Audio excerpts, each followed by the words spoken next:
Hi guys, today I'm going to show you how to make your pointer speed, mouse cursor speed a little bit faster or slower in Windows.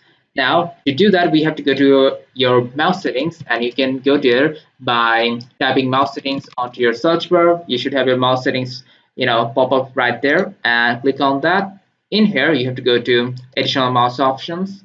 Now you have this mouse properties window and you can go to pointer options and you can see select a pointer speed. Right now it's in the middle of the ballpark and we can make it a little bit faster like this, and it's a little bit jittery. It doesn't move as it's a software thing, so making it faster doesn't mean it's actually going to be faster.